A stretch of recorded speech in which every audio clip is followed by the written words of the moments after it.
menyembunyikan keimanannya. Ya, kejadian Masyitoh ini sangat berkesan di hati Asia. Sampai akhirnya imannya sangat lebih teguh lagi setelah bertemu lagi dengan anak angkatnya yaitu Nabi Musa.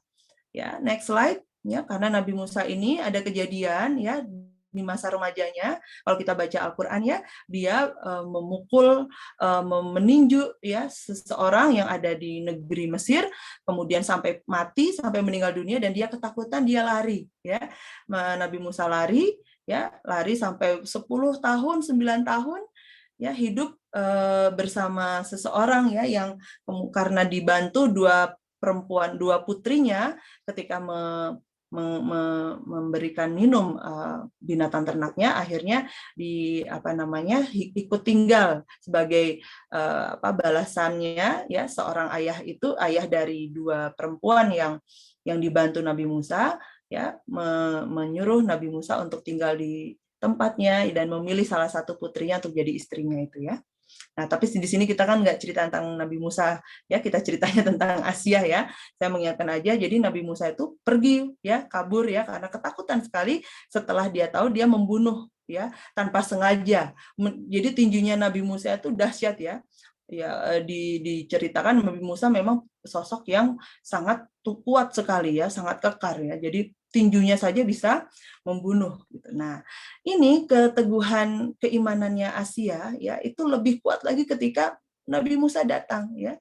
Berjumpa lagi dengan Nabi Musa. Dia kan ibu angkat yang sangat menyayangi anak angkatnya ya. Jadi dikisahkan oleh ahli tafsir, sebelum bertemu Firaun, Nabi Musa ini bertemu diam-diam dengan ibu angkatnya ya, dan kemudian menceritakan maksud kedatangannya, bahwa dia adalah seorang nabi, dia ingin mengajak ya kepada ketauhidan ya, maka menghadap kepada Firaun untuk menyatakan bahwa mengajak ke keimanan gitu. Ya, dan Siti Asiyah pun saat itu juga setelah disampaikan oleh anak angkatnya, oleh Nabi Musa, ya, yang dia menyatakan bahwa dia adalah nabi, sedang mengajarkan ilmu kebenaran Allah Subhanahu Wa Taala, langsung Asiyah ini beriman, ya, tapi masih sembunyi-sembunyi. Dia langsung lebih teguh karena dia melihat Masyitoh, ya, menyaksikan apa yang dilakukan Fir'aun kepada Masyitoh, dan kemudian dia melihat betapa teguh dan tegarnya Masyitoh, ya. Kemudian kedatangan Nabi Musa, dia malah lebih teguh lagi keimanannya. Ya, di situ kan ceritanya Nabi Musa ya sama Fir'aun ditantang ya untuk adu dengan penyihir-penyihirnya Fir'aun. Karena pada saat bertemu pertama kali dengan Fir'aun, Nabi Musa menunjukkan mukjizat dari Allah Subhanahu Wa Taala, tongkatnya berubah jadi ular. Kemudian ketika mengeluarkan tangannya dari lengannya dari kerah bajunya keluar cahaya putih. Nah, jadi Firaun ini hendak menantang ya Nabi Musa untuk diadu dengan penyihir-penyihirnya, karena dinilai Nabi Musa ini penyihir ya, dinafikan kenabian Nabi Musa. Next slide. Nah, jadi ketika itu Firaun menolak ajarannya Nabi Musa, dan kemudian menyampaikan kepada para pembesar-pembesarnya, ya, hai pembesar kaumku, aku tidak mengetahui Tuhan bagimu selain aku. Ini ada di surat Al-Qasas ya, ayat ke-38. Maka bakarlah hai Haman. Haman itu menteri segala urusannya Firaun ya. Menteri segala urusannya Firaun itu namanya Haman. Maka bakarlah hai Haman untukku tanah liat, kemudian buatkanlah untukku bangunan yang tinggi supaya aku dapat naik melihat Tuhannya Musa. Dan sesungguhnya aku benar-benar yakin bahwa dia termasuk orang-orang pendusta. Tapi ternyata ya dikisahkan bahwa memang dibakarkan, dinaik, tapi tidak melihat ya. Akhirnya dia tetap sombong ya, mana tidak ada, aku tidak bisa melihat nabinya Musa. Ya, demikian. Next slide. Nah, ini cuplikan film ya. Kalau ibu-ibu mau ya, ada searching nih filmnya tentang Nabi Musa ya. Tapi saya juga belum menonton nih, baru lihat cuplikan-cuplikannya aja ya. Itu Haman tuh yang pakai garis-garis itu ya, nih Firaunnya yang baju putihnya. Ini ketika pada saat ingin bersiasat ya untuk bagaimana mengalahkan Nabi Musa, karena tidak menerima ajaran tauhid dari Nabi Musa alaihissalam. Next slide. Nah, ini Asia ya. Asia pun menyaksikan ini pertarungan ya antara Nabi Musa dan Harun, ditemani oleh Harun saudaranya, dengan penyihir-penyihir terbaik yang dikumpulkan oleh Firaun ya. Hasil akhirnya kan menang ya. Hasil akhirnya menang ya. Dan pada saat itu ya semua penyihir-penyihir itu tiba-tiba langsung beriman ya. Dan itu membuat Firaun sangat murka. Next slide. Sangat lebih murka lagi ketika ketika mendapati penyihir-penyihir itu semuanya beriman kepada Allah Subhanahu wa taala. Itu terdapat di surat Toha ya. Surat Toha, surat ke-20 ayat 72 dan 72 sampai 73. Ini saya bacakan ya. Bismillahirrahmanirrahim. Mereka berkata, ini penyihir-penyihirnya ya, yang kalah itu, kami sekali-sekali tidak akan mengutamakan kamu daripada bukti-bukti yang nyata atau mukjizat yang telah datang kepada kami dan daripada Tuhan yang telah menciptakan kami. Maka putuskanlah apa yang hendak kamu putuskan. Sesungguhnya kamu akan dapat memutuskan dalam kehidupan di dunia ini saja.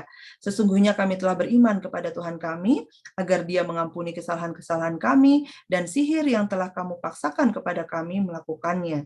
Dan Allah lebih baik pahalanya dan lebih kekal ya.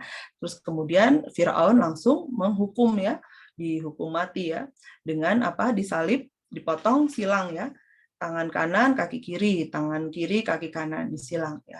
Tapi dalam keteguhan iman, dan Asia melihat itu, semakin teguhlah imannya Asia ya. Next slide. Ketika Asia tahu bahwa yang menang adalah Musa dan Harun ya, dia bertanya kepada orang-orang di istananya ya.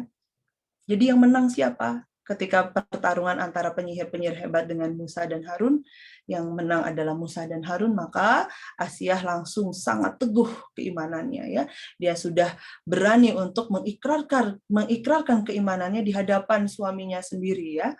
Jadi bukan di hadapan suaminya, dia mengikrarkan ya di hadapan orang-orang di istana, kemudian suaminya dilaporkan bahwa Ratu Asia ya beriman kepada Tuhannya Musa. Maka dipanggillah sama Firaun ya, murkalah Firaun ya.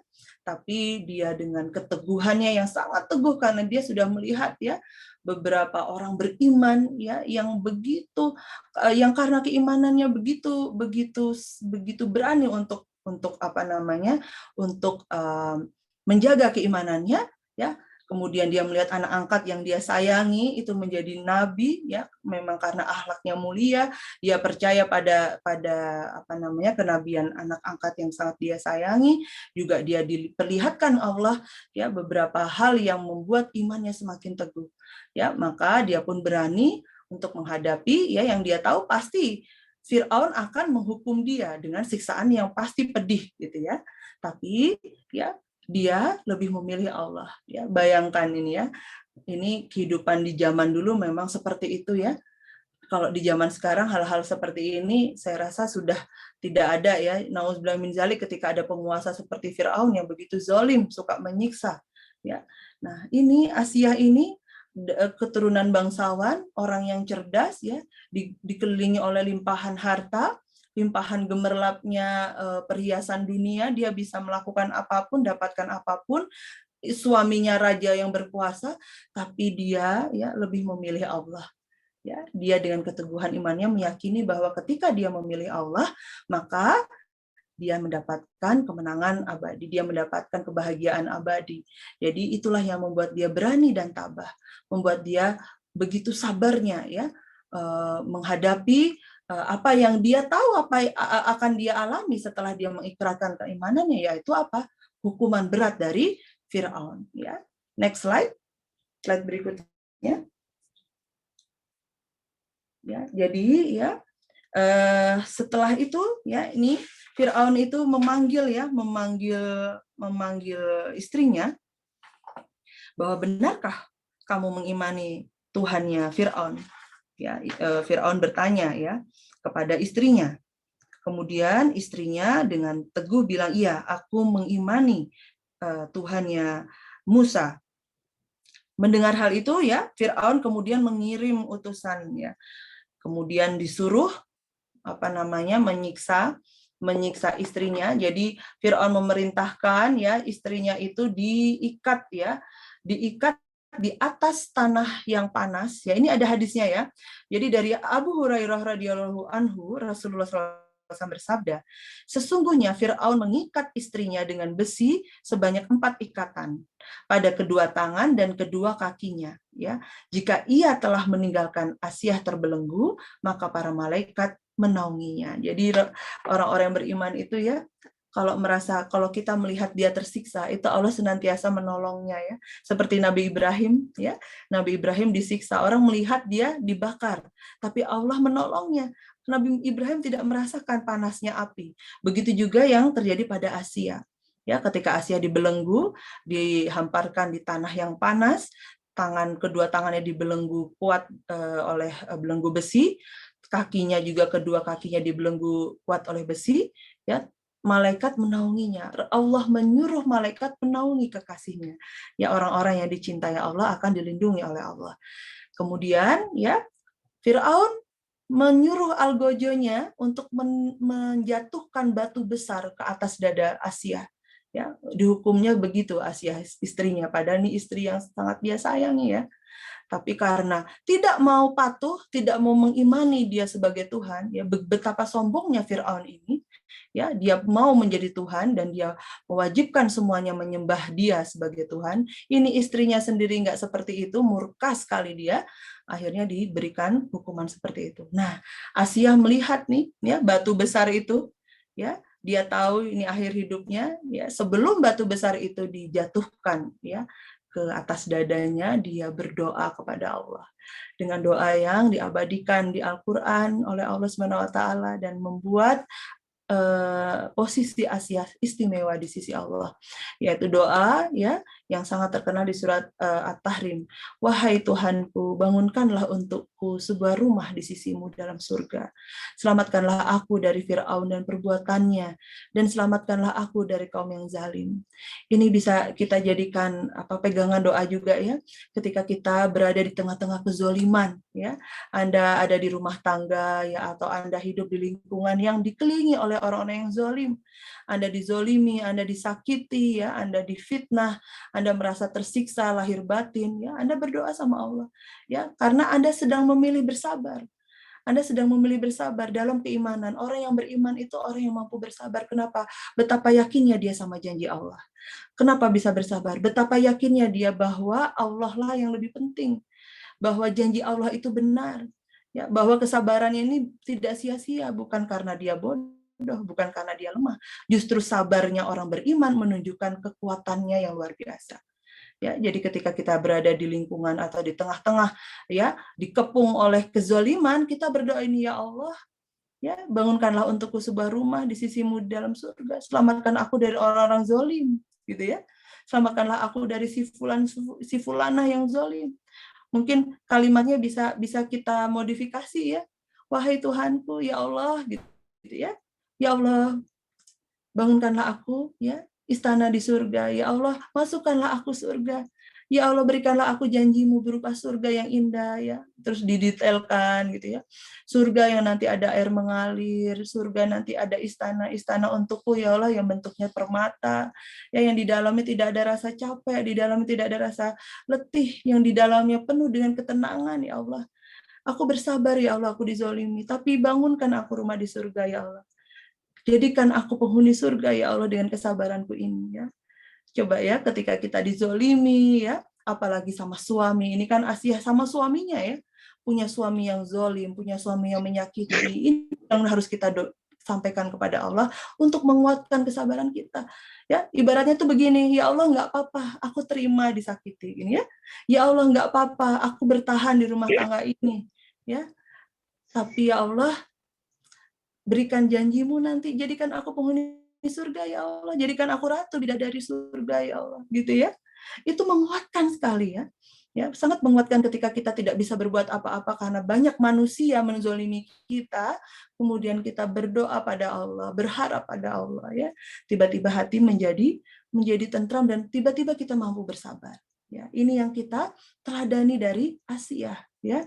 dia dengan kedudukannya, ya. Dia bukan orang yang ibaratnya bukan yang ecek-ecek gitu ya, bukan orang yang apa namanya hina gitu. Dia adalah seorang ratu, dia sangat cantik ya, dia dari keluarga bangsawan, punya kedudukan ya, dia orang yang berakhlak baik, kepribadian yang baik, dicintai sama apa namanya orang-orang yang ada di istana itu, dayang-dayangnya ya. Ini tidak ada di Nasab ya, tapi dia kan terkenal berbudi pekerti luhur gitu. Orang yang berbudi pekerti luhur dicintai oleh orang-orang di sekelilingnya gitu kan. Nah, tapi dia malah justru berdoa ya. Ketika dia tahu ini udah aku harus bersabar ini ya, aku mendapatkan kezaliman luar biasa. Dia memilih berdoa karena doa itu kekuatan. Ya. Kemudian apa? Saya lanjutkan ya. Setelah dia berdoa, ya, Allah langsung mengabulkan, langsung saat itu juga mengabulkan doanya Asia. Langsung ditampakkan ya di langit karena Asia kan ditelentangkan, berarti menghadap langit wajahnya ya. Melihat di langit itu ya bangunan, nih kata ahli tafsir ya, sebuah gedung yang terbuat dari marmer yang sangat indah. Seketika itu juga Asia tersenyum ya. Jadi itu sebelum batunya dilemparkan ya ke dada Asia. Jadi dia tersenyum, ketika itu juga Allah mengambil ruhnya ya, sehingga yang ditimpuk batu itu ya hanya jasadnya. Ruhnya Asia tidak merasakan sakit ya. Dia meninggal dengan tersenyum, dan ini dipertanyakan sama Firaun ya.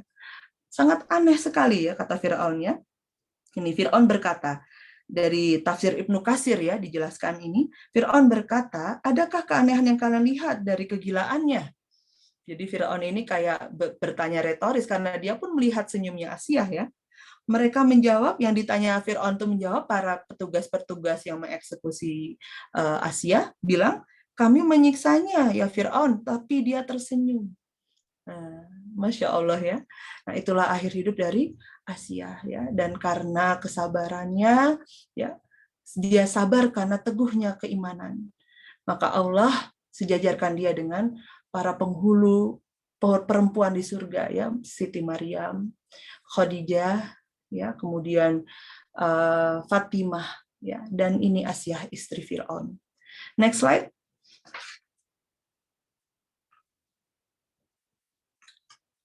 Nah, ini ada quotes aja ya, saya taruh di sini.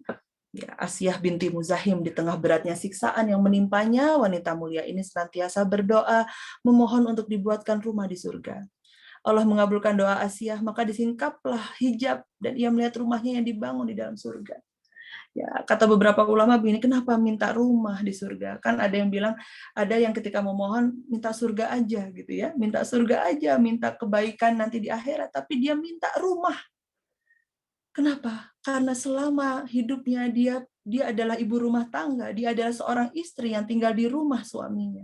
Di mana rumah yang selama ini dia diami itu rumah yang sangat menyesakkan dadanya, rumah yang begitu sering menyakiti dia, rumah yang tidak membuat dia bahagia. Karena rumah tersebut walaupun istana megah ya, walaupun dia tinggal di istananya Firaun yang pasti dipenuhi oleh emas permata, dipenuhi oleh segala kenikmatan dunia, dia tidak bahagia ya. Maka yang diinginkan Asia ya sebagai apa namanya pelipur laranya ya, untuk membuat kesabarannya itu dia merasa ada ganjarannya gitu ya, dan dia yakin ganjarannya dari Allah itu pasti, dia minta rumah di surga ya. Masya Allah, anda yang ada di sini ya, ketika merasa rumah yang Anda tempati saat ini, rumah tangga Anda itu penuh dengan kesumpekan gitu ya ibaratnya ya. Sumpek, Anda merasa tidak tentram tinggal di rumah ya. Praktekkan apa yang dilakukan Asia gitu ya. Setiap kali hati tersakiti, setiap kali merasa rumah yang Anda tempati, rumah tangga Anda itu bikin sumpek, bikin sakit hati, Anda angkat tangan, berdoa kepada Allah, ya Allah, anugerahkanlah aku kesabaran, ya, dan anugerahkanlah aku keyakinan atas janjimu ya Allah. Dengan kesabaranku Engkau akan menganugerahkanku rumah istana yang indah di surga, di mana di dalamnya tidak ada lagi rasa capek, tidak ada lagi rasa letih, tidak ada lagi kesedihan, semuanya hanya kebahagiaan ya. Dan Allah mengabulkan doa Asia ya. Dan insya Allah ya, doanya orang-orang yang karena keimanan, karena keyakinan kepada Allah ya, insya Allah akan Allah kabulkan, apalagi doanya berhubungan dengan akhirat gitu ya. Next slide. Nah, ini ya, pelajaran berharga dari Asia adalah sebagai perempuan yang berperan sebagai istri ya, kesabaran itu nomor 1 ya. Itu ciri-ciri orang beriman kan sabar ya. Di surat Al-Anfal ayat 46, dan bersabarlah. Sesungguhnya Allah beserta orang-orang yang sabar. Ya, dibuktikan di kisahnya Asia, Allah bersama Asia ya. Asia ya dilindungi Allah ya, ketika disiksa pun di awal siksa itu dinaungi malaikat, disuruh Allah menaungi Asia, jadi tidak kepanasan. Dan ketika mau disiksa ditimpuk batu besar, Allah langsung memberikan pemandangan indah, tempat kembalinya nanti, tempat pulang selamanya di surga, rumah yang dia inginkan. Dan kemudian diambil rohnya, Asia tidak merasakan sakit. Next slide. Nah, ini ya, saya taruh ini dari Ustadz Budi Ansari ya. Saya rasa ini cocok sekali ya untuk jadi pelajaran kita bersama. Beliau mengatakan ini ya, penderitaan dunia bisa menjadi kesulitan luar biasa bagi orang tidak beriman. Namun tidak berarti apa-apa bagi orang beriman. Karena orang beriman selalu memiliki sudut pandang yang berbeda dengan orang yang tidak beriman. Ya, kata Rasulullah, sangat enak sekali hidupnya orang beriman. Ketika dapat musibah, dia bersabar. Ketika dapat hal yang menyenangkan, dia bersyukur. Jadi hidupnya itu, kalau yang orang beriman nih, kata guru saya, di dunia aja sudah merasakan surga karena keimanannya. Maka kita berdoa sama Allah, ya Allah, bahagiakanlah aku dalam keimanan. Ya Allah, buatlah aku bahagia dengan bertakwa padamu, ya Allah. Buatlah aku bahagia dengan selalu memilih-Mu, ya Allah. Orang yang bersabar, itu dia sedang memilih Allah dibandingkan segalanya. Ya. Dia bisa bersabar karena dia sedang memilih Allah. Memilih untuk taat kepada Allah, karena dia yakin dengan taatnya itu, ya, dengan sabarnya itu, ada hal luar biasa, reward dari Allah luar biasa yang akan nanti dia dapatkan. Sejak di dunia pun akan didapatkan, sehingga kesedihannya itu bukan penderitaan. Ya, jadi nggak ada yang namanya orang beriman itu merasa menderita, merasa sedih, iya, merasa marah, kecewa, terluka, ya, tapi nggak sampai menderita. Ya, biasa aja, sedih, ya, habis itu berlalu. Dia akan mampu bangkit lagi, mampu berbahagia lagi, mampu punya semangat lagi bahwa aku masih punya harapan. Kenapa? Karena nggak ada masalah yang besar di hidupku. Karena aku punya Allah yang maha besar. Itu prinsipnya orang beriman. Ya, seperti yang dilakukan Masyitoh tadi, seperti yang dilakukan oleh Asia yang hari ini kita teladani, yang Allah berikan tempat khusus istimewa, ya, dia adalah salah satu dari penghulu wanita di surga. Penghulu itu pemimpinnya perempuan di surga itu ada 4, salah satunya Asia ini, Masya Allah ya. Semoga nanti kita ya, semua yang ada di sini nih, para ibu-ibu solihah, ya, mbak-mbak, adik-adik, ya, yang solihah, kita semua bisa ya nanti berjumpa dengan penghulu-penghulu itu ya, 4 penghulu wanita surga ya, sehingga kita berarti berada di kedudukan yang satu surga dengan mereka. Amin Allahumma amin. Next slide, sepertinya udah selesai nih. Nah, di surat Al-Qasas ayat 77 ini untuk menguatkan kita semua saja ya. Dan carilah pada apa yang telah dianugerahkan Allah kepadamu, kebahagiaan negeri akhirat. Dan janganlah kamu melupakan bahagiamu dari kenikmatan duniawi. Dan berbuat baiklah kepada orang lain, sebagaimana Allah telah berbuat baik kepadamu. Dan janganlah kamu berbuat kerusakan di muka bumi. Sesungguhnya Allah tidak menyukai orang-orang yang berbuat kerusakan. Ya. Jadi Allah suruh kita cari akhirat, ya, mencari akhirat, tapi jangan lupa dunia. Artinya apa? Ada orang yang cari akhirat ya sampai kemudian apa? Menelantarkan keluarganya, nggak peduli sama sama orang lain ya, karena khusus pinginnya soleh sendiri gitu. Itu pun tidak baik ya. Artinya tidak melupakan dunia, ya dunia ini ya juga apa namanya kita jalani ya untuk apa sarana kita meraih kebahagiaan akhirat gitu ya. Kita sholat tahajudnya baik, kita apa namanya mulai jam 1 sih ya, jam 1 malam mungkin bangun ya sampai tidur malamnya cuma 3 jam 4 jam ya, tapi juga memperdulikan, perhatikan anak, memperhatikan suami ya, memperhatikan tetangga, itu maksudnya ya. Juga kita bekerja di dunia untuk bisa bermanfaat untuk banyak orang gitu ya, tapi tujuannya akhirat ya. Maka kita bahaskan dulu di positif class ya, orang-orang yang sukses sejati itu ya, yang paling sukses adalah yang visinya paling jauh, yaitu yang visinya akhirat. Jadi bertebaranlah di muka bumi ya, jadilah orang paling bermanfaat di potensi dan bakat yang Allah anugerahkan kepada Anda semua ya. Anda dikasih Allah kelebihan apa, keunggulan apa, potensi bakat apa ya, itu digunakan untuk bisa bermanfaat untuk banyak orang ya. Karena kesuksesan itu artinya bukan tumpukan harta dan uang ya. Kesuksesan sejati itu adalah seberapa besar, seberapa banyak ya diri Anda itu bisa bermanfaat untuk banyak orang ya. Diri Anda itu, potensi Anda, bakat Anda, keunggulan Anda yang Allah anugerahkan itu bisa menjadi jalan kebaikan banyak orang. Itu sukses sejati itu. Seberapa luas dampak Anda bisa menginspirasi orang banyak, itu arti sukses sejati. Bukan seberapa banyak uang yang bisa Anda tumpuk. Sekarang orang nggak usah kerja di depan laptop aja udah dapat duit puluhan juta ya. Siapa itu? YouTuber kan? YouTuber itu Anda buat konten duduk di depan laptop ya, duitnya subscribernya 100.000 aja udah dapat duit jutaan, itu puluhan 10 juta udah dapat belasan juta. Apalagi subscribe-nya jutaan ya. Ini ya menjadi pegangan kita semua bahwa kalau kita ingat tujuan kita adalah akhirat, apapun yang terjadi di dunia ini ya, penilaian manusia yang mencemooh kita, manusia yang memfitnah kita, yang memprasangkai buruk kita, itu sudah nggak ada artinya. Kenapa? Karena bagi orang-orang yang tujuannya akhirat ya, yang diutamakan adalah penilaian Allah, bukan manusia ya. Nggak masalah ya, orang-orang di sini mencemoohku, nggak masalah, semua orang di sini salah paham sama aku.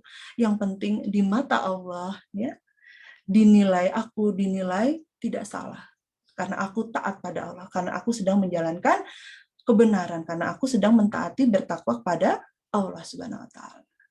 Ya, di dalam keluarga ya, yang paling berat adalah ujian bersama keluarga. Kita kalau punya masalah sama orang lain ya, lebih gampang ya, karena itu orang lain. Tidak ada kita kewajiban untuk menjaga menjaga apa? Menjaga hubungan. Kalau keluarga itu tidak boleh, tidak ada yang dilupakan dan tidak ada yang ditinggalkan, dan kita nggak boleh ya merusak hubungan keluarga, itu kan nggak boleh ya. Itu yang lebih berat kalau sama keluarga. Nah, ini yang dialami oleh Asia, dia sama suaminya. Nah, kita dapat pelajaran ya. Semoga Allah anugerahkan kita kesabaran dan ketabahan seperti Asia. Karena apa? Karena keimanannya kepada Allah SWT. Maka kunci dari apa namanya solusi ya, mendapatkan solusi dari segala permasalahan adalah apa? Kuatkan iman. Cuman itu jawabannya. Kuatkan iman sehingga bisa sekuat Asia keimanannya, sehingga bisa seteguh Asia keimanannya. Dan nanti beberapa perempuan ahli surga yang akan kita pelajari di chapter-chapter berikutnya. Next slide. Ya, terakhir, Allah mencintai orang-orang yang sabar. Ya, jadikan ini jadi doa ya. Ketika Allah menginfokan ya hal-hal yang dia cintai, yang dia sukai, yang itu akan mendatangkan keridhoannya dan rasa cintanya, itu kita catat. Buat apa Budian dicatat? Buat nanti jadikan isi doa kita. Ya, jadi kalau baca Quran, ya ketika menemukan informasi dari Allah, Allah mencintai, Allah melindungi, ya Allah merahmati, itu dicatat. Itu dijadikan konten doa nanti, doa kita. Aku baru menemukan ini petunjuk Allah, alhamdulillah. Allah menginfokan kepadaku kalau Allah suka yang seperti ini, maka itu adalah cara Allah berkomunikasi sama kita. Al-Quran itu adalah Allah sedang berkomunikasi sama kita, ngasih tahu, ya. Saya nih Dian, aku tuh suka kalau kamu itu sabar. Ya, ketika ada ayat ini, ya di surat Ali Imran ayat 146. Allah mencintai orang-orang yang sabar. Itu seolah Allah sedang katakan kepada saya nih, kepada kita yang baca nih. Ya, saya namanya Dian. Allah Dian, Allah tuh mencintai kalau kamu tuh sabar. Kalau kamu sabar, Allah cinta sama kamu. Nah, itu ya. Sehingga kita langsung angkat tangan. Ya Allah, jadikanlah aku orang yang sabar. Masya Allah. Demikian dari saya. Monggo setelah ini ada tanya jawab. Saya serahkan kepada Bu Nizam. Baik, Masya Allah, Tabarakallah. Kemudian pemaparannya luar biasa sekali ya. Ya, Asia itu bukanlah wanita biasa ya, kemudian ya.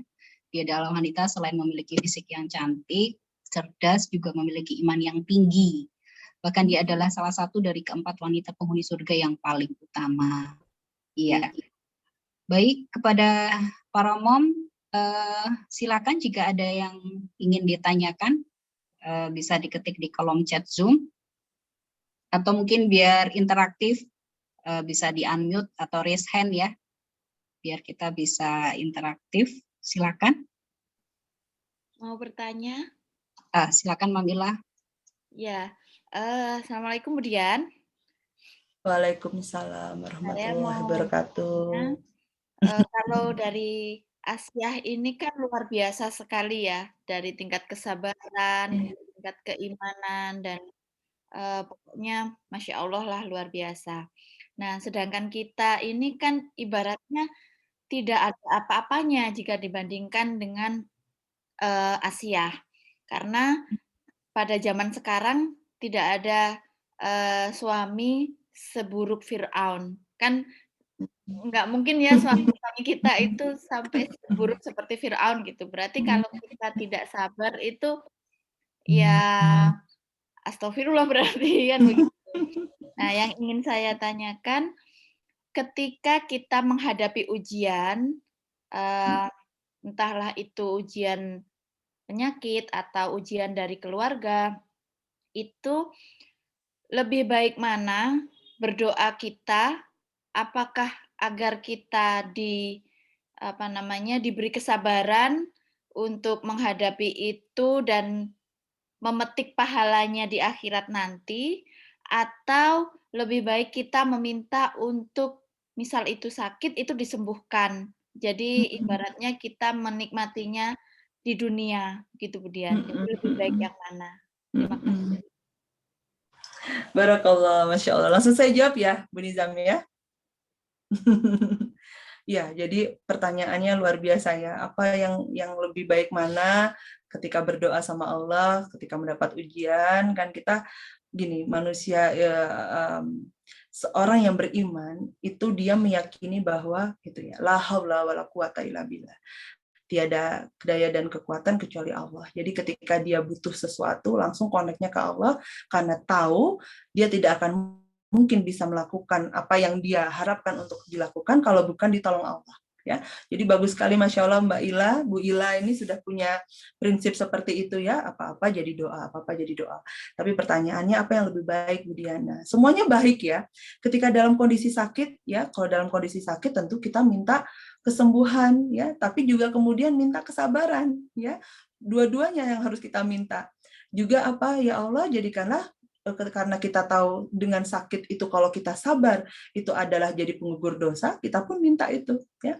Ya, makanya ketika kita punya ilmunya ya, sudah belajar hadis, belajar tadabbur Quran, kita jadi tahu ya apa saja yang apa namanya, ketika kita mengalami itu ternyata bentuk kasih sayang Allah loh, karena kita tahu ya ketika orang sakit, Allah janjikan apa dalam kesakitannya, orang yang beriman ketika menghadapi kesakitannya dengan sabar, maka itu jadi penggugur dosa. Maka itu kita mintakan. Nah, tapi kalau misalnya dapat ujian dari keluarga gitu ya, tadi disampaikan Bu Ila, kalau dari keluarga kita harus bersabar, mintanya apa Bu Dian? Iya, minta kesabaran, karena Allah menyukai orang-orang yang bersabar ketika ditimpa ujian. Dan juga minta apa? minta ya Allah berikanlah aku pemahaman hikmah dari semua ini agar aku semakin sabar lagi gitu loh. Semakin agar aku makin bersyukur lagi dengan ujian ini, dengan kehidupan yang Engkau anugerahkan dalam hidupku ini. Ada senang, ada ujian, habis itu senang lagi, ada masalah lagi. Sehingga kedepannya dalam menghadapi peristiwa hidup, mau apapun itu, aku jadi lebih baik lagi sabarnya gitu ya. Jadi mintanya itu Bu Ila. Jadi semuanya baik ya. Makanya kita belajar Quran dan hadis itu supaya tahu petunjuk Allah ya ketika kita mengalami musibah apa yang harus kita lakukan karena Allah mengajarkan di situ.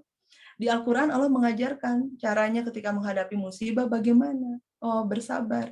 Minta sabarnya untuk bersabar bagaimana? Oh, minta sama Allah.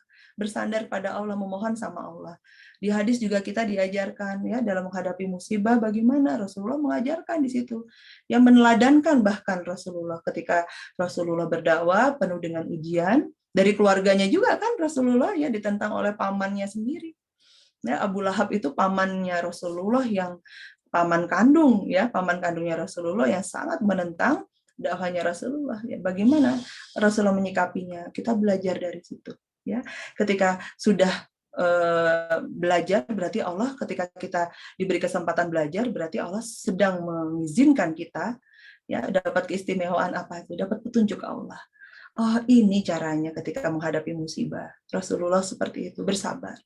Dan kesabaran itu tidak bisa kita raih, kita dapatkan kalau tidak minta sama Allah. Ya, tidak mungkin kita sabar sendiri. Nggak mungkin kita sabar karena diri kita sendiri, nggak mungkin. Orang sabar itu karena Allah yang menganugerahi kesabaran.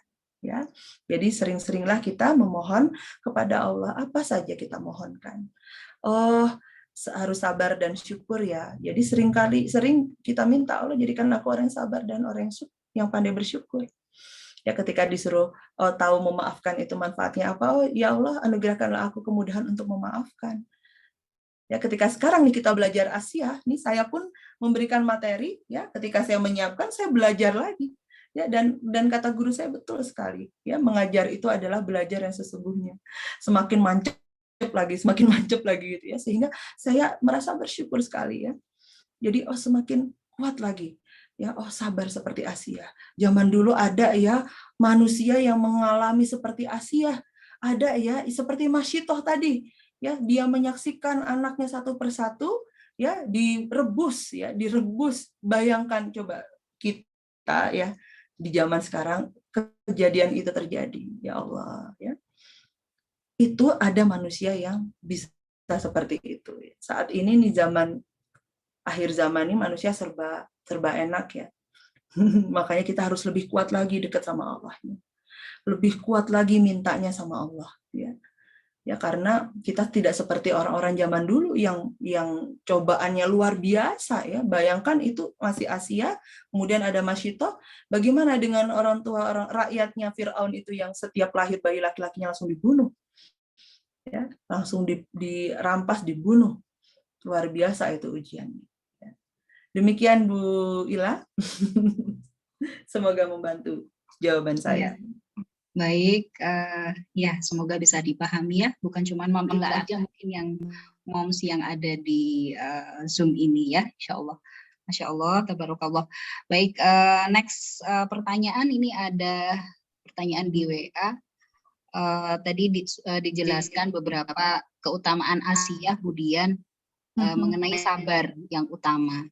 Nah, ini sabar yang seperti apa sih gitu loh? Apakah hanya diam? Karena selama ini mungkin sabar ini hanya sekedar diam gitu.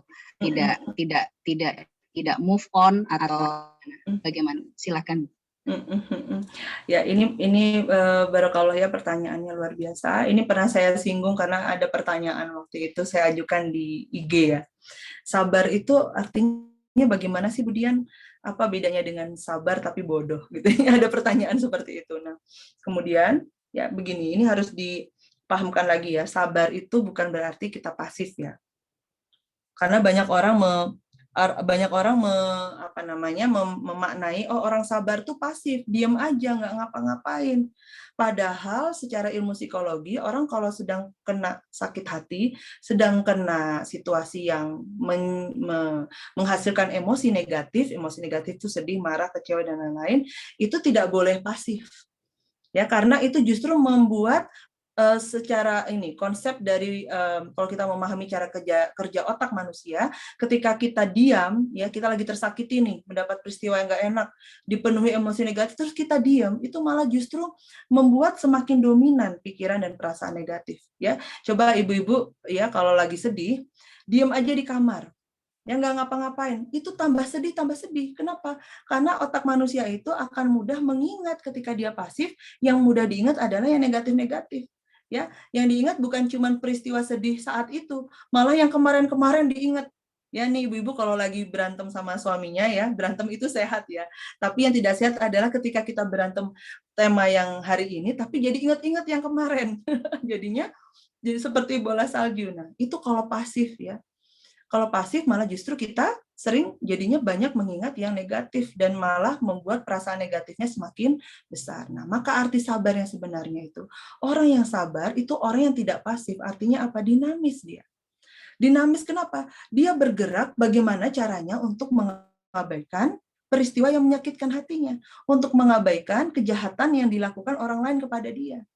Jadi bergeraknya bagaimana? Orang sabar itu ketika dia tahu disakiti, oh aku sakit, iya aku sedih ya, diterima dulu ya, dikasih ruang dulu emosi negatif. Kita sudah belajar itu di Positive Press sebelumnya.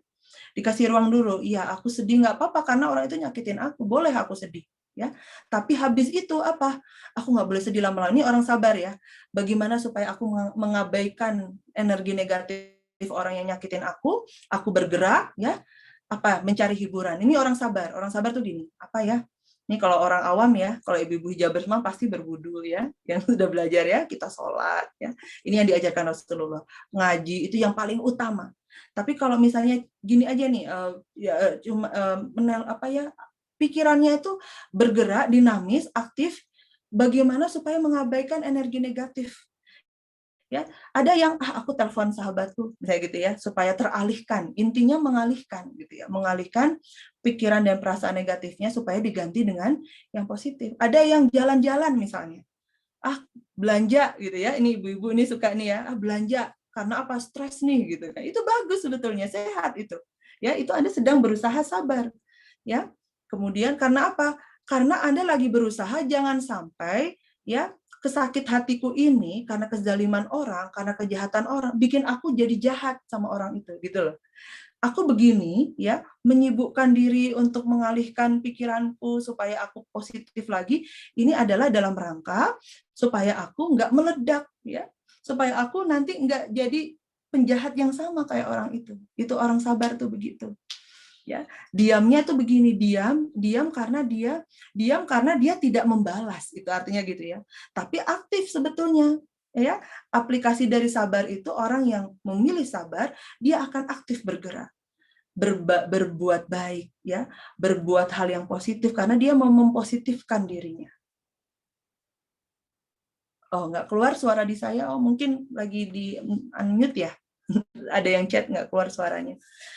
Ya, begitu ya. Jadi orang sabar itu yang sebenarnya artinya dinamis. Ya. Coba lihat orang sabar kan orang yang bisa mengabaikan kejahatan orang, nggak dipikir. Ya. Justru itu yang menang. Ya. Coba Anda kalau disakiti, terus Anda nggak sabar, akhirnya Anda membalas, Anda juga maki-maki, marah-marah, malah jadi meledak, yang dilihat orang itu, yang salah bukan lagi yang menzolimi Anda. Mereka yang orang lain melihat ini sama-sama jahatnya nih, sama-sama jeleknya. Lihat tuh artis di infotainment ya. Kalau lagi ada kasus, ini sebetulnya dia dizolimi, tapi karena dia membalas, jadi orang mengomentarinya ini sama aja, ini sama-sama salah, gitu kan? Tapi kalau orang kita memilih bersabar, memilih jalannya Allah, ya, bersabar atau artinya apa? Kita mengabaikan kejahatan itu. Fokus saja sama kebahagiaan kita. Fokus sama hal-hal yang membuat kita bahagia. Yang membuat manusia bahagia, berenergi positif apa? Beramal soleh. Ya, seperti hijabers mom ini, Bu Nizam sama teman-temannya, ibu rumah tangga, istri juga. Tapi mengaktifkan dirinya supaya energinya positif. Dengan di komunitas Hijabers Mom ini banyak program-program positif, sehingga nggak ada waktu mikirin kejahatan orang gitu loh. Sehingga nggak ada waktu untuk tersiksa karena kejahatan orang, karena sudah happy dengan amal soleh yang dilakukan. Nah, demikian ya, itu arti sabar. Bukan pasif, bukan diam, tapi dinamis, aktif, beramal soleh, berbuat kebajikan. Demikian. Insya Allah. Iya. Next pertanyaan di kolom chat di sini sudah ada Mam Desi Amelia. Izin tanya, Mam, Masya Allah pemaparannya Budian. Yang ingin saya tanyakan, bagaimana apabila salah satu pasangan belum solih? Jodoh adalah cerminan diri. Tapi bagaimana dengan Ibunda Asiyah ini? Beliau sudah solihah, tapi memiliki pasangan yang tidak solih. Bagaimana agar kita mempunyai pasangan yang sejalan sekufu Islam secara kafah? Jazakumullah atas jawabannya, Budian. Barakallah, pertanyaan yang sangat luar biasa. Ini juga ya, ada pertanyaan itu ya, waktu saya pun menyusun materi ini ya. Kita juga melihat ya, ada Nabi Nuh, Nabi Lut itu kan, itu seorang nabi ya, berarti kan soleh. Ini kalau yang pihak suaminya ya. Tapi dapat istri yang Allah murkai kan, istrinya Nabi Lut sama istrinya Nabi Nuh. Ya, kita kalau lihat baca sejarahnya nih, ya awal-awal kan Nabi Nuh sama Nabi Lut belum jadi nabi ya. Nah, yang membuat istrinya Nabi Lut dan istrinya Nabi Nuh ini kemudian dimurkai Allah dan membangkang sama suaminya adalah ketika Nabi Nuh dan Nabi Lut membawa risalah ketauhidan ini. Itu yang mereka tentang ya. Nah, kemudian ditunjukkan kan sama Allah, ya akhirnya apa pada akhirnya? Kan tidak sefrekuensi kan sama Nabi Nuh sama Nabi Lut. Dipisahkan ya. Kalau Nabi Nuh ya istrinya tidak ikut dalam bahterannya Nabi Lut. Akhirnya apa? Termasuk dalam golongan orang-orang yang celaka ya. Istrinya kan tidak terselamatkan ya. Kemudian Nabi Lut juga sama Allah ya. Nabi Lutnya diselamatkan ya. Diminta untuk meninggalkan tempat itu, tempat daerahnya itu, tempat tinggalnya Nabi Lut, terus sebelum subuh ya, dan kemudian malaikat bilang ya istrinya tidak termasuk golongannya Nabi Lut, jadi istrinya pun akan mendapatkan azab dari Allah. Nah itu caranya Allah begitu kalau kita tidak sefrekuensi itu kan. Nah Asiyah pun begitu kan, begitu dia mengikrarkan keimanannya ya, tadinya kan dia bersabar ya karena dia tahu nih posisinya lemah ya, bahwa Fir'aun itu penguasa, tapi begitu dia ditunjukkan Allah bertubi-tubi bahwa ditunjukkan apa sama Allah, dikasih clue-clue ya dari Masyito dengan keteguhan dan keberaniannya, Asiyah terinspirasi, dia jadi berani juga. Kemudian anak angkatnya sangat dia sayang datang dan bilang bahwa dia adalah nabi, ya semakin menguatkan Asiyah dan dia langsung berani mengikrarkan. Saat itu juga ya keputusan Allah dipisahkan, ya Asiyah diambil sama Allah, ya. Kemudian Fir'aun pun ya diberi azab oleh Allah ya.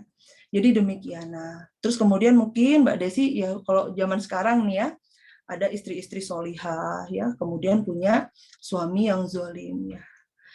Allah akan menunjukkan ya bahwa ini tidak baik buat kita adalah dengan dengan kita merasa tidak nyaman. Karena fitrah manusia itu nyamannya itu adalah mentaati Allah. Ya, ketika tidak nyaman itu berarti sama Allah sedang disuruh kita bagaimana caranya ikhtiar, berusaha kita berdakwah sama suami kita. Ya, berusaha untuk menggiring dia juga ikut sama kita ya. Saya banyak klien seperti ini kasusnya ya. Istrinya yang sudah hijrah awalnya tidak sama-sama tidak hijrah, sama-sama tidak paham. Tapi Allah kasih hidayah istrinya. Ya, istrinya hijrah tapi dia tahu nih suaminya yang belum sholat ya, suaminya masih main perempuan, mohon maaf ya. Tapi dengan ilmu kesabaran dia berusaha ngajak suaminya pelan-pelan dengan cara yang baik, dengan cara yang tepat. Ada yang kemudian bisa karena hidayah itu Allah yang pegang ya. Kalau dia bisa mengajak suaminya berarti rumah tangganya terselamatkan. Tapi ketika Allah tidak mengizinkan suaminya dapat hidayah karena kita cuma bisa mengajak, yang ngasih hidayah cuma Allah. Ya, ketika tidak bisa, tidak berarti ini sudah tidak tidak jodohnya pun Allah akan memisahkan dengan sendirinya. Dengan apa? Dengan ditunjukkan keburukan-keburukan, ya. Misalnya, oh benar-benar parah nih suaminya KDRT, ya, suaminya menyiksa istrinya, ya udah itu kan sudah final ya. Kalau sampai dibonyokin suami, ya digebukin sampai lebam-lebam nih, seperti ada salah satu artis tuh ya, itu berarti sudah akhir dari rumah tangga kan kalau sudah sampai seperti itu. Ya, begitu ya Mbak Desi. Jadi tetap punya keyakinan, ini kan Allah juga menyampaikan di Al-Qur'an ya, orang baik untuk yang orang baik ya. Orang-orang baik itu jodohnya orang-orang baik. Itu tetap kita pegang ya. Berarti kita fokusnya kalau pingin apa-apa yang ada di dekat kita semuanya baik, kita fokusnya melayakkan diri. Fokusnya diri kita ini diperbaiki terus frekuensinya sama Allah, ke Allah ya. Sehingga nanti sekitar kita, anak-anak kita, suami kita, keluarga kita, orang-orang yang kita pedulikan pun akan ikut frekuensi kita kalau Allah mengizinkan. Tapi kalau Allah tidak mengizinkan, ya yang penting kita sudah melakukan apa yang Allah Allah minta, yaitu kita perbaiki diri sebagai hamba Allah ya, yaitu memperbaiki iman dan ketakwaan kita. Demikian jawaban saya. Ya. Baik, tadi berani dan tabah ya Asiyah menghadapi siksaan suaminya. Jadi kalau untuk sekarang KDRT lapor polisi gitu ya. Baik. Jadi kalau kita hanya diam, tidak akan membuahkan hasil, tidak ada solusi ya. Jadi kalau kita ada KDRT bisa lapor polisi. Baik, next pertanyaan. Ini di sini ada respon dari Mam Ninis. Silakan Mam Ninis. Ini saya juga dari Assalamualaikum, maaf Mom, nggak hidupin videonya ya. Bu Dian, Assalamualaikum. Waalaikumsalam warahmatullahi wabarakatuh. Monggo, Mam Ninis. Nggih Bu, ini berhubungan dengan yang Bu Dian barusan jelasin. Itu kalau misalnya sudah ngajak suami ke yang lebih baik ternyata masih belum bisa, itu ya sudah memang mungkin jalannya seperti itu. Ini sebenarnya bukan masalah saya sih Bu Dian, ada teman yang hampir seperti itu masalahnya. Kebetulan suaminya ini mohon maaf ya, kecantol gitu loh Bu Dian. Terus abis itu teman saya ini sudah berupaya untuk biar rumah tangganya kembali lebih baik gitu loh Bu Dian. Tapi ternyata sepertinya mungkin Allah belum mengizinkan. Kalau seandainya teman saya ini akhirnya keputusannya bercerai, itu apakah itu berarti memang sudah final? Itu sudah dia sudah prosesnya untuk berbaikan itu lama, cukup hampir setahun sih Bu Dian itu. Jadi itu kalau memang pun akhirnya berpisah itu kalau dari ceritanya yang Aisyah ini apa memang sudah berarti memang Allah memberikan jalan yang seperti itu ya Bu Dian? Terima kasih. Ya, barakallah pertanyaannya Bu Ninis. Bismillahirrahmanirrahim. Jadi kalau sudah dilakukan ikhtiar segala rupa ya, mediasi sudah, ke ahlinya sudah, maksud saya sudah konsultasi perkawinan ya, sudah berbagai cara, sudah setahun lebih dengan berbagai cara ya. Ya kalau misalnya si suami ini senantiasa melanggar, saya rasa kalau sudah sering banyak hal yang dilakukan, ikhtiar yang dilakukan, harusnya sudah ada perjanjian-perjanjian ya, maksudnya perjanjian bahwa suaminya ini akan memperbaiki diri. Biasanya kan begitu, ada kesepakatan ya bahwa kalau mengulangi lagi akan begini. Kalau kita mediasi ke orang yang memediasi atau ke ahlinya, biasanya akan dituntun untuk itu, untuk ada kesepakatan bersama, sehingga nanti ya ketika kesepakatan ini dilanggar ya maka akan ada keputusan ya. Karena kalau tidak begitu digantung terus kan, kasihan istrinya ya. Suaminya melakukan lagi minta maaf, melakukan lagi minta maaf gitu ya. Bertaubat kan harusnya sama Allah Subhanahu wa taala. Ya Allah saja ya mengatakan orang yang kalau sudah bertaubat tapi dia melakukan hal yang mengingkari lagi ya, itu berarti main-main ya, karena yang taubat diterima sama Allah adalah taubat yang sungguh-sungguh, yang serius ingin memperbaiki diri gitu ya. Nah, ini si suami ini tidak sungguh-sungguh ya, tidak serius. berarti memang harus nanti kalau mau finalnya lagi dibuat kesepakatan lagi ya sampai batas waktu tertentu, misalnya 3 bulan lagi itu ketika suami tidak mau diajak berubah, artinya apa? Wujud dari keseriusan suami ini untuk berubah adalah mau untuk sama-sama belajar. Ya, belajar lebih dekat sama Allah gitu ya, mau kemudian mengikuti secara rutin, mungkin minimal sebulan sekali, harusnya seminggu sekali ya, seminggu sekali itu menemui ulama gitu ya untuk belajar agama gitu. Karena saya beberapa klien pasutri saya begitu, jadi wujud keseriusannya bukan cuma dengan tanda tangan di surat kesepakatan atau bukan dengan lisan saja bahwa aku berjanji nggak akan mengulangi, itu nggak bisa. Harus ada bukti keseriusannya adalah mau untuk belajar bersama gitu ya, bertemu dengan ustadz gitu ya, kemudian mengkaji agama, mau belajar, mau ngaji itu. Kalau itu pun tidak mau, berarti kan visi hidup rumah tangga itu visi misinya harus sama ya, suami dan istri. Visi misinya maksudnya gini, visi misinya ini akhirat, mau ke Allah atau cuman dunia aja, itu kalau satunya dunia satunya akhirat nggak bisa, itu tidak akan berjalan. Itu ibaratnya nakodanya jadinya satunya maunya belok kanan, satunya belok kiri, ya kan nggak bisa dipertahankan, nggak jalan-jalan ini perahunya kalau satunya mau belok kanan, satunya mau belok kiri. Dan yang dipertaruhkan adalah anak-anak. Jadi kalau sudah, ini saran saya, berarti sarankan ke temannya Bu Ninis itu untuk sekali lagi untuk membuat kesepakatan sama suaminya, ya di samping itu juga lakukan sholat istikharah ya, minta petunjuk Allah supaya Allah mudahkan dalam membuat keputusan gitu, dan minta untuk diberi kesabaran. Karena kalau pasangan ini yang adalah partner kita dalam mendidik anak, partner kita dalam menjalani kehidupan, dengan kita ingin meraih tujuan hidup yaitu selamat di akhirat kan, semua manusia beriman pinginnya menjalani kehidupan bersama pasangan yang kita pilih itu untuk nanti selamat di akhirat, untuk bisa masuk surga. Kalau ini tidak bisa diajak ya, jangan sampai ya pasangan kita membuat cita-cita tinggi kita untuk masuk surga itu jadi penyesalan. Nah, kalau nggak bisa satu visi misi, ya memang sebaiknya keputusannya nanti istikharah dulu sama Allah ya. Nanti akan Allah tunjukkan. Kalau memang harus berpisah, ya akan berpisah, dimantapkan untuk berpisah. Gitu. Demikian Bu Ninis. Iya Bu Dian, terima kasih Bu Dian. Sama. Iya, baik, ini pertanyaan terakhir dari, ini ada resen dari Mam Ila. Silakan Mam Ila.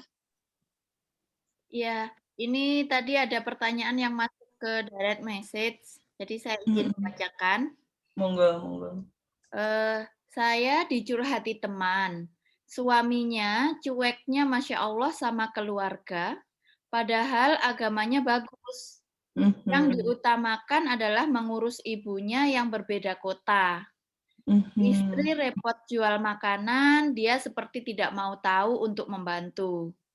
Ekonomi semua yang menopang adalah pihak istri.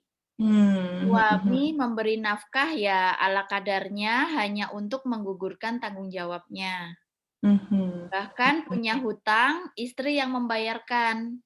Dan itu berlangsung bertahun-tahun. Sekarang 9 tahun pernikahan. Dan saat ini akhirnya teman saya itu berada di kondisi hilang rasa sama suaminya. Dia mau bercerita ke mertuanya, tapi mertuanya tipe yang membela anak laki-lakinya. Kalau bercerita ke orang tua teman saya itu terserah kepada teman saya. Jadi sekarang teman saya itu merasa tertekan sekali. Jadi harus bagaimana Bu Dian? Baik, Masya Allah ya. Subhanallah, pertanyaannya yang masuk luar biasanya. Jadi begini, makanya dalam rumah tangga wajib ya bagi orang beriman, ya orang Islam itu belajar hak dan kewajiban suami dan istri. Ya, tadi disampaikan bahwa suaminya agamanya baik. Nah, agama baik yang seperti apa? Ini juga pertanyaan ya. Agama baik itu bukan cuma dilihat kuantitas ibadah ya, tapi kan kualitas ibadah. Dan kualitas ibadah itu bisa bisa dilihat dari bagaimana kepribadian seseorang. Jadi ketika sholat kita, puasa kita, ibadah kita itu baik, itu akan tercermin dari akhlaknya, dari kepribadiannya. Pasti orang-orang di sekitarnya nyaman sama dia, itu ya. Orang beriman itu ketika imannya benar, dia akan membuat nyaman orang-orang di sekitarnya itu. Dengan apa? Akhlaknya yang baik, budi pekertinya yang baik, ya. Dia adalah orang yang adil ketika dia jadi pemimpin. Ya, ketika dia jadi pemimpin, dia adalah orang yang bisa membuat orang-orang yang dipimpinnya merasa terlindungi. Ya, itu harusnya ya. Nah, kalau agamanya baik tapi sikap-sikapnya itu membuat resah, membuat cemas banyak orang-orang yang di dekatnya, berarti dipertanyakan lagi itu. Nah, saran saya untuk ibu yang bertanya, ya coba ya ajak suami bicara baik-baik dulu, suami-suami dulu ya, jangan langsung ke mertua, jangan langsung ke orang tua. Bilang ke suami, ayo kita bicara berdua. Bicara dulu berdua ya. Ini sebagai ikhtiar kita, apakah suami masih punya keinginan untuk membenahi rumah tangga ini. Dengan apa? Dengan mengajak kembali ke Allah. Ya, ada orang yang menjadi penengah nanti setelah bicara berdua sama suami, yuk kita sama-sama belajar. Rumah tangga kita sepertinya sedang ada masalah gitu. Ayo kita ke ahlinya, yuk boleh ke ulama, ke ustadz, ustazah ya, atau ke ahlinya, ke psikolog, ke konseling perkawinan ya. Untuk apa? Biar jelas ini rumah tangga ini apakah layak dipertahankan atau memang ini sudah tidak bisa dipertahankan lagi. Kalaupun bisa dipertahankan, step-step apa yang bisa dilakukan itu nanti akan bisa didapatkan setelah ibu mendatangi ahlinya gitu ya, bisa ustadz-ustadzah yang paham agama, fikih perkawinan, yang akan menjelaskan hak dan kewajiban suami istri, yang akan meluruskan mana yang selama ini dipahami salah gitu, sehingga nanti bisa diarahkan untuk memperbaiki begitu kan, dinasehati oleh ulama ya, atau ke psikolog perkawinan ya. Jadi sebelum memutuskan sesuatu sekarang ini sambil menunggu ya, ibu yang bertanya banyak-banyak berdoa sama Allah, minta dibukakan jalan. Karena bisa jadi hati ibu yang bertanya ini, yang mengalami masalah ini, hari ini sudah ilfil, itu ya akibat karena masalah ini diendapkan terus. Ya, dibiarkan terus ya, tidak diselesaikan, tidak ada action untuk menyelesaikan yang tepat gitu. Mungkin selama ini berusaha ngomong ke suami langsung ke masalahnya, tentu mungkin respon suami jadi tidak menyenangkan, apa namanya, karena langsung bahas masalahnya gitu ya. Tapi kalau bertemu suami untuk mengatakan bahwa kita ini butuh ditolong loh, apa namanya, ada masalah di rumah tangga kita. Ya, kalau kamu punya inisiatif untuk mempertahankan rumah tangga kita, ayo kita cari orang untuk yang bisa membantu kita gitu. Ayo kita konsultasi ya. Ini karena untuk anak-anak, misalnya ada anak-anak ya. Karena untuk anak-anak ya. Karena gini, saya selalu mengatakan pada Pak Sutri ya, yang si rumah tangganya sedang di ujung tanduk ya. Kalaupun nanti Anda berpisah sama pasangan Anda, nggak boleh jadi musuh, saya bilang gitu. Karena ada anak-anak. Anak-anak butuh ayah dan ibunya jadi orang tua. Ini suami istri boleh nggak jadi suami istri, tapi karena ada anak, Anda berdua selamanya tetap selalu harus berhubungan. Karena ada anak, hubungannya apa? Jadi partner, tetap jadi tim orang tua buat anak, nggak bisa lepas selama ada anak. Ya, jadi nggak bisa setelah bercerai goodbye ya, kamu dengan hidupanmu, dengan kehidupanku, nggak usah kita jadi orang baik ya, musuhan aja terus, itu salah ya. Memang dia dengan kehidupannya, tapi tetap ada silaturahmi karena ada anak. Ya, bekerja sama tetap sebagai orang tua kepada anak. Nah, itu ya. Jadi perceraian itu jadi solusi ya. Perceraian itu bukannya malah menjadikan konflik yang lebih besar, karena banyak orang yang bercerai malah perceraian itu adalah awal dari konflik yang besar, sehingga yang akan dirugikan nanti anak-anak. Jadi anak broken home. Ya. Jadi ketika bercerai ya, pastikan perpisahan itu ya karena kita kalau jadi suami istri malah saling menyakiti, malah nggak bisa jadi orang tua yang baik buat anak kita. Maka karena kita pingin tetap jadi orang tua yang baik untuk anak-anak kita nggak usah jadi suami istri sepertinya, jadi teman aja. Sehingga nanti bisa lebih enak kalau bekerja sama mendidik anak-anak kita. Begitu ya, bisa disampaikan begitu Ibu yang bertanya. Semoga jawaban saya membantu. Baik, Masya Allah. Ya, semoga ibu yang bertanya bisa mendengar ya, Mam Ilah. Itu direct message atau dari WA, Mam Ilah? Baik. Direct message, Mam. Oh, direct message. Masya Allah. Mudah-mudahan bisa dipahami ya, Ibu. Mom, baik. Demikian tadi pertanyaan terakhir ya, Mom ya. Karena ini waktunya sudah menunjukkan pukul 14 lebih 40.